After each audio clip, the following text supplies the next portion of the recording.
Assalamualaikum warahmatullahi wabarakatuh. Selamat pagi, salam tangguh. Selamat datang ke channel 10 menit menuju tangguh bencana.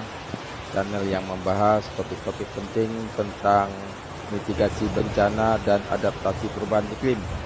Nah, pada kesempatan kali ini kita akan membahas tema yang menarik, yaitu konsep pembangunan berbasis pengurangan risiko bencana dan pentingnya pemerintah daerah untuk mengimplementasinya. Sahabat tangguh, ketika kita bicara tentang pembangunan, seringkali kita hanya memikirkan tentang pertumbuhan ekonomi, infrastruktur yang megah, dan pencapaian teknologi. Namun, ada satu aspek yang tidak kalah penting dan seringkali terabaikan, yaitu pengurangan risiko bencana, disingkat dengan PRB. Nah, kali ini kita akan menggali lebih dalam tentang konsep pembangunan berbasis PRB dan mengapa hal ini sangat penting bagi pemerintah daerah dan pemerintah kabupaten.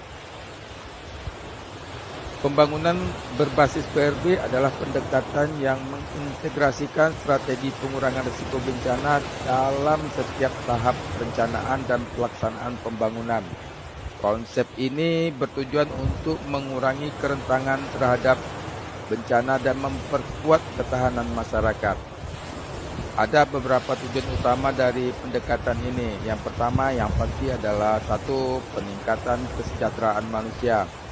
Pembangunan berbasis PRB memastikan bahwa proyek-proyek pembangunan tidak hanya fokus pada pertumbuhan ekonomi, tetapi juga memperhatikan kesejahteraan manusia. Misalnya, saat membangun infrastruktur, perlu dipastikan bahwa desain dan lokasinya tidak meningkatkan risiko terhadap bencana seperti banjir atau gempa bumi.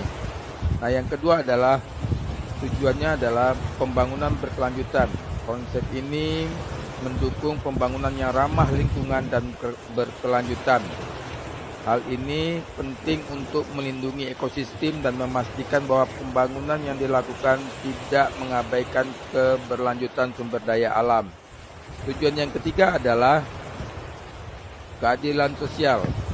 PRB bertujuan untuk mengurangi kesenjangan sosial dan memastikan bahwa manfaat pembangunan dapat dinikmati oleh seluruh lapisan masyarakat, terutama kelompok yang paling rentan terhadap bencana.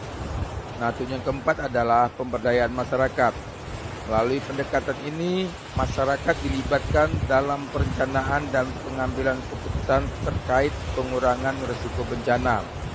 Partisipasi masyarakat sangat penting agar solusi yang diterapkan sesuai dengan kebutuhan dan kondisi lokal. Lalu, mengapa implementasi PRB penting diterapkan oleh pemerintah daerah dan kabupaten? Ada beberapa alasan utama. Pertama, yaitu tadi perlindungan dan keselamatan. Pemerintah daerah memiliki tanggung jawab untuk melindungi warganya dari risiko bencana. Dengan mengintegrasikan PRB dalam pembangunan, mereka dapat meminimalkan kerusakan dan melindungi nyawa serta harta benda. Yang kedua adalah efisiensi sumber daya. Mengimplementasikan PRB membantu menghindari kerugian ekonomi yang besar akibat bencana. Dengan perencanaan yang matang, biaya pemulihan dan penanggulangan bencana bisa dikurangi secara signifikan. Yang ketiga adalah kesiapan dan resiliensi. Nah, pendekatan ini meningkatkan kesiapan dan ketahanan masyarakat terhadap bencana. Masyarakat yang terlibat aktif dalam pengurangan risiko akan lebih siap dan cepat tanggap ketika bencana terjadi.